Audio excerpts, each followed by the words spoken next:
He is also an activist and he's known to be a rapper. And you'd love everything about him. Ladies and gentlemen, put your hands together for the one, the only Juliani. He's in the building. Good morning. Yeah. Are you a morning person, Juliani? Yeah, it's like, I don't mind. I slept at 1 even. And then I woke up at 5. So, si mind. You need no introduction to the Kenyans, but there are people who are watching us far and wide. How do you introduce yourself in an ordinary day? Julius Owino, Juliani, a hip hop artist. I have a passion for community. Na Chapodondo tu. Umekuwa wapi by the way? Unajua kila mtu anauliza kwani Juliani aliomoka alafu akachange nini? It's been quite a long time before you released a lot of music. Mi ni fan wako toka day one, umesign albums zangu zote. From the crowd, sasa nimepata opportunity ya ku-interview, which is such an honor.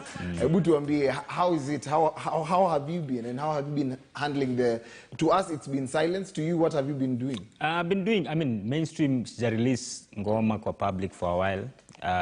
But I've done, for 4 years, I've been doing shows. I've been running around, trying to figure out some projects for neighborhood, tuko nayo Dandora, waste management, Takabank. But mostly just working on my new album, Masterpiece. And also I needed time to relax because there's a tendency, a monotony, where you think you know, because umezoea sana. So for 10 years, nimekuwa nikitry to build a career. You need time to chill and then now figure out the next 10 years or more. Hey, Mazejo, ushaanza kuwa mdeep. In the next 10 years. But that's really awesome. You're a mature artist, seasoned artist, and umekuwa kwa hii game for a very long time. Kumekuwa na commentaries that gospel is dead, gospel music or the industry is dead. What's your 2 cents on that? Nothing can die. I think it's based on how you look at it. Are you using, what are you using to measure like it may die? Like people still go to church, people still sing kwa church. Every Sunday kuna mpambio. So we're in gospel just because it's not on mainstream. Or it's on mainstream but maybe a different kind. So you can't say something may die just because you, when you consume or relate now daily. Yeah.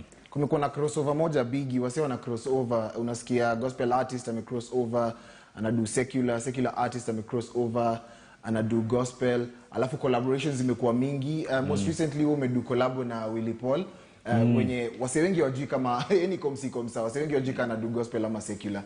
Juliani, are you a gospel artist ama we ni contemporary artist? I'm an artist. Full stop. Many artists, because the beautiful thing about being an artist is that the ability to process life. So in a managerial relationship, uko nayo na God daily. How do you process it? Ukisota, sai kama sa pandemic, the only thing metusaidia ni good landlords. Ndio metusaidia unaona how do you process life and how do you translate that to the community? So I'm an artist, I create. Otherwise, I choose nisikama hapa because maybe see a gospel station. But I'm an artist, I create. There's sometimes I feel like I need to talk about love. There's sometimes I feel like I need to talk about God. Even though I talk about, I'm a confessed Christian, I consistently need to create, translate life for the people. Nakwambia, I've always enjoyed your spirit of activism.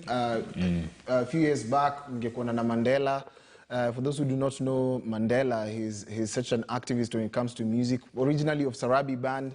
Ungeona pale na Juliani doing some collabos or just chilling as boys. Juliani, you've also been known to be in creative hubs and inspiring so many young people to come up with their talents. How is that going on so far? And are you still going on with activism? Because wase wengi wanauliza, kwani uliacha hii story ama bado unaendelea but ni chini ya maji? I don't think it's activism, it's just being active citizens. So in Amanisha, if I see something as an artist and based on my stage and my space kwa society, I have to talk about those things. So people always confuse that as activism, ni kama ofisi umepatiwa, the office of activism. No, it's not that. It's just every Kenyan every day go through something that they don't like about this country or they like about this country or they feel they deserve better. So they have to speak out about it and make sure other people know about it or get similar voices that share. So for me, as long as I go through something that is good in this country, that as long as I feel sometimes I deserve better as a citizen, I'll always speak out and share my opinion about that. But as far as we have Dandora Hip Hop City, because we realize that change has to be institutionalized. You have to institutionalize change so that you repeat the success of change. Otherwise, ukieka only based on change even individuals, what if the individual dies and there is nothing else to move forward the change? So we started Dandora Hip Hop City in Abdukai just to institutionalize Kizungu, umesikia kilami. Institutionalize change. Jina siku hizi unaongea kilami, man. Kuna time ulikuwa umeboycott maneno, ulikuwa unasema but a lot has changed. Uko unaongea English as much. What changed? Ukiingia nilikuwa naongea ni venye tu it's not sio lugha yangu ya kwanza. Mimi lugha yangu ya kwanza ni Sheng. Hata si Kijaka, unaona, because I grew up in Dandora, everything I know is Dandora. So my first language ni Sheng. So uko fulani Maumau ndio place ulianzia. Uko fulani Maumau, yeah. Yes, and wase wengi wajui hiyo, especially the millennials. Mtu amezaliwa 2005, 2000. Actually nembo millennials ni msee wako 40 year old. Okay, 40 year old, so maybe Generation Z. Generation Z. Wengi hawajui Juliani and where you started, but how has the journey been kutoka mtaa mentality, pulpit kwa street? Nakumbuka ukifunga streets mazee atufanye concert, man. Wewe ni nani? Juliani, man, ulinishtua. First of all, I've been to all your concerts. Like I'm a die-hard fan. Kila ticket, kila unaget, yani pale Safaricom Jazz Festival nasikia Juliani yuko pale, lazima niende. Kama ni complimentary lazima nitokee. There's just something about your music and how compelling it is, because it speaks to our life. What's the difference? What's been the journey from mentality, pulpit kwa street, mpaka sahi to your new album, which you're just about to talk on? I mean, the journey, I think I'm one of the luckiest people in the world because the ability to express myself and people to accept me as I am. Lyrics is difficult sometimes, people don't get it. I decided to do some stuff, create a new path for myself every time I do a show, I do a song, I do a concert, everything. So, and being embraced as I am as an artist kwa country yangu, and even talking about issues and make them mainstream. I think that's one of the best gifts in Shaipewa. But the journey is not easy just because you always have to prove yourself. Like I realized that even with where I am right now, I still have to prove to people that actually I can deliver. I'm still influential. I still get the crowds excited. Just because I hang out with random people in the streets doesn't mean the influence has decreased or something. So I feel like as much as I'm gifted and God I'm blessed now, each stage, at the same time you always have to prove that you're When Giuliani. When I'm still Giuliani. I'm still Giuliani, man. Mini boy, I'm real. And wase wengi upenda kukuquote. You'd find someone throwing in a random Sheng word. I'm just speaking into their lives through Sheng. But it's not been easy. Sheng ilikuwa ni language meangaliwa ka mazeju unasema nini. Everyone who spoke Sheng, like I grew up in Ongwaro, so wase wote wa Ongwaro likukitokea hivi and you start speaking Sheng, you're like okay, songeni side. So because if you're not able to just comprehensively speak English, it became a problem. Not even Swahili sanifu. So webu niambie growth ya Sheng, unaona sahi kuna Gengeto nime come through and it's purely Sheng. Na ni Sheng yenye hata wase wengi to get, like Sheng is not Sheng anymore. Sheng is more than 21, 22 years old. Not as 22 because started in the 80s in East Lando. Sahi me change, imemorphika kwa kitu ingine different sana. Hebu niambie what's your 2 cents on Sheng just becoming a language for the youth and how it's been used artistically? You have to realize the genesis of Sheng in itself is it was young people always trying to figure out things for themselves because the normal grid wasn't set up for them. Like the normal system is not set up for any young person to succeed or to create whatever identity or expression. So young people had to figure out a way of expressing themselves. In the same way in a Nasai system always, it takes a young people to go outside the grid to create value. So the system always doesn't accept until later. So say all the adverts unaongea Sheng, unaongea all the politician, kila mtu anajifanya venye anajua Sheng kuliko kila mwingine, unaona? Because young people always want to express themselves, but the system and the way things are set up always make them feel like they have to fight for their space. So what they do, instead of fighting the system, because the system has the power, the big guns and everything, they create an alternative thing of doing. So they do it in language, they do it in fashion, they do it in business, they do it in informal settlements, informal expression. And you can see it even in entrepreneurship. So young people always will figure out a way if the system doesn't work for them. So that's the genesis of sharing. And Uko Flani Momao, of course, was like Kalamashaka in itself is the father or the godfather of urban culture. True story. But they don't get enough credit, though. Yeah, because... museum, statues, Kalamashaka. Because I remember they performed in MTV, Vileli Come Africa for the first time. And that's what changed Nigerian music. Exactly. Even they Kalamashaka left Kenya to go perform in Nigeria, and the moguls in Nigeria were like, "Aye, asa wana travelaje kutoka 254 kama hapa hivi perform." So that's what changed the scene in Nigeria. They got 60,000 people to come and watch the concert. So you have to understand, Ubaya Kenyans took on a low self-esteem.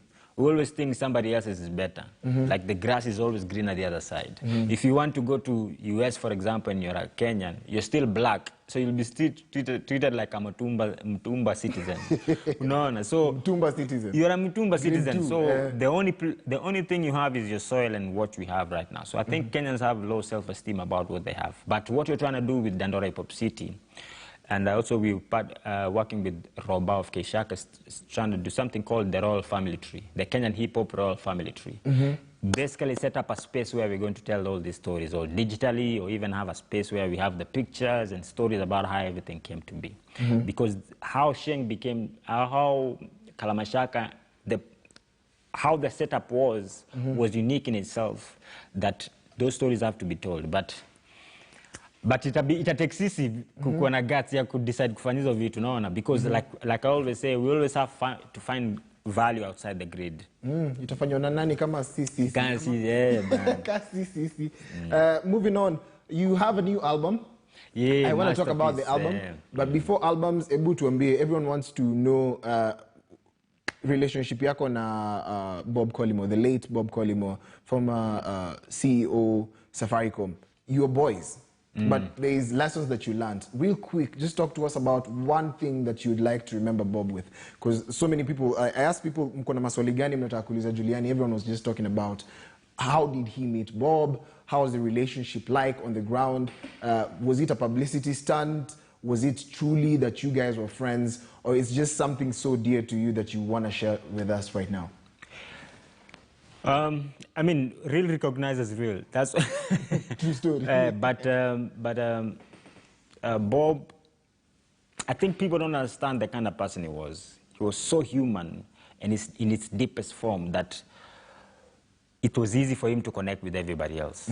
It was easy. The only difference is that when people met him, they came from a superficial point of view, not from a human point of view. So for me, when I saw him, and Udandora yangu ilinisaidia that for me, I meet you from your human point of view. So ukikam na mimi kaya ni CEO na unajidai na mapedho hapo, ndakutuitika CEO na mapedho. But the guy actually came and said, hey, was interested in my music, he was interested in what I did. The first time I met him, nilikuwa naongea naye Sheng, ananiongelesha jumia I couldn't fathom huyu jamaa ni black na ananiongelesha Kizungu.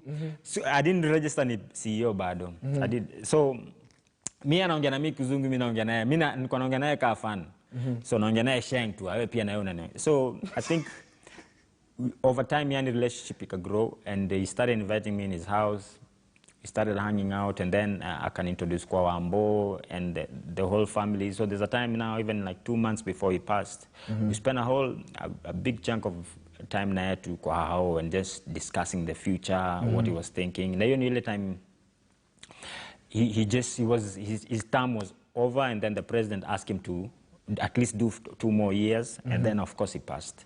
So I think he was deeply human in a way that anybody would have been his friend. Even tu sasa wase ujipendekeza a certain way juni CEO, but anybody was his friend. So I was just lucky that I was way closer than most of the people, but I think most of the people are his friends. Wow, that's such a way to remember him. Lakini pia kuna relationship ingine. Juzi kuna Demflani Msupa, renowned actress who you had a relationship with. Someone tried to troll her. Her name is Brenda Wairimu, and you made a comment. Unanibamba vile una handle vitu Juliani, by the way, because it's not a matter of now we are not dating, so kama wase wana kuattack hiyo ni yao. Like, I really like how you handle the relationship, and is it something you'd like to talk about, and just maybe tips za advice pale, kuna mse yako pale nje, maybe ana aspire ku date mse kama Brenda Wairimu. Did you even believe that you're dating Brenda Wairimu? But of course I know. Maybe I could believe Brenda Wairimu ndo alibelieve kama alikuwa date Juliani. Why you keep forgetting me Juliani himself? Me boy I'm real boy. Why is that the other way around always? Me boy I'm real man. Everybody, I think any lady who is going to date me atakuwa lucky sana, no? So that's for sure. But the truth is, she's a great human being. The way I'm raise mtoi wetu, the way I handle, like we've had issues before, especially when we broke up, and it was an issue of misunderstanding, and maybe misunderstanding me, and also I was misunderstanding her. So, but over time, yani, we all have the same interests to make sure that we raise a beautiful, God-fearing, confident young woman. That's the most important thing. So the rest need stories too. And of course, I want her in my good books every time. I want me to be in her good books every time, because she knows how much I value my child, and I know how much she values Anini. So we have to rise above every time, above the rhetorics. And God, I mean, blessed in a way that I saw everything above that. So she's a really amazing human being that even if I'm not romantically involved with her, she's still a good human being. You know? That doesn't change. That doesn't change, that she's kind, she's God-fearing. She also trying to figure out herself the way I'm trying to figure myself out. So, and she's doing great in her career. Like, yeah, all the best to her, because, I mean, as long as my mtoi wangu ako alive, yani, she will continuously be in my life, you know. So I have to create an environment, a peaceful environment for both of us, and we are human beings. So, and I know your daughter means the world to you. Ameonyesha ka interest ya rap ama umemwacha tu akue herself.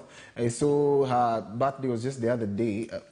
Yeah. So it was really exciting to actually see you involve yourself as a dad day in, day out. So ameonyesha interest ya kukuwa msanii ama umemwacha tu just be herself? So actually, I played the new album. Like last year when we were spending time in the album as I work on it, and then one of the songs inaitwa Salama. So when I was with her, kabla birthday yake alikuwa anapelekea kila mtu yuko neighborhood just to listen to the song. So I was really happy that that ana love na pia anapenda chapo, so we don't need a DNA. We don't need a DNA test. Iko proven, you know.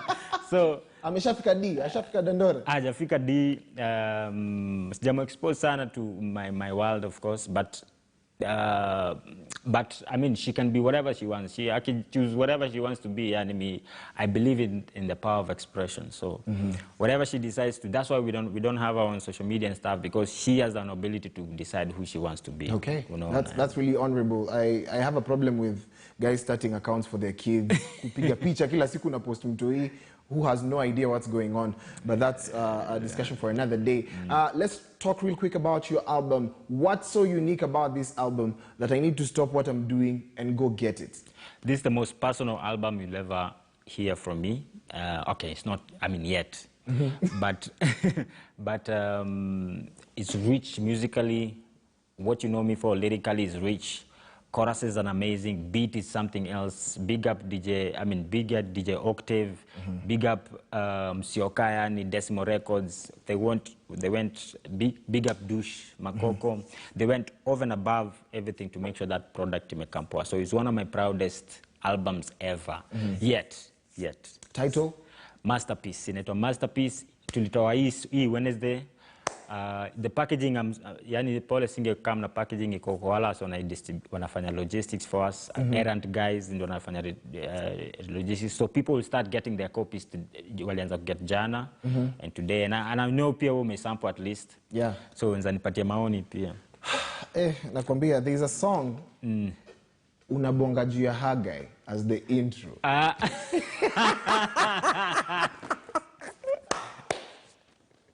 Umeget? Hey. Umeget? Like that was the punchline for me. So inaitwa Snobbish Old Man. Snobbish Old Man is my favorite from the album. Just mention some few songs up hivyo, and then we tell people real quick as you give us your parting shot. Vilone again. So the first song is the Snobbish Old Man, and it's basically questioning God. So zingine mimi na feel when I'm slow, na feel na wewe understand. So I feel like you're a snobbish old man. Niko na story ya Tene, taking back how we grew up. Niko na masterpiece, hiyo ndio ama inaitwa Salama, whatever you call it. Tuko na simultaneously, we live in the past, present and future simultaneously. Penye nimekanyaga ndio nitarudi mchangani eventually. Ndio unaona, so those are the amazing songs that ziko hapo. Tuko na C'est la vie. Yeah, so if you want a copy, enter to all my social media platforms at Juliani Kenya. Hiyo ni IG, Facebook, na IG, Facebook na Twitter. Mostly utanipata Twitter at Juliani Kenya. Ni DM, ni tag, uniulize swali how to get it.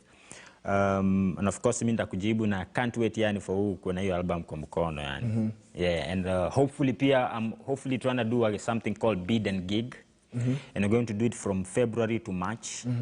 And we're going to hopefully do 100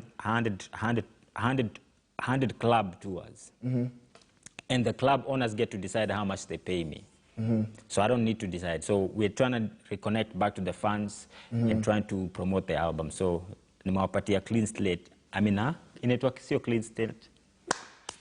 Blank check. Blank check. Yeah. Wandiki amount. Asante sana, Juliani, for always creating time to talk to us. It's such an honor to host you, and it's most memorable. I want to just remind you who Juliani is. When this song came out, I was just blown. So let's meet on the other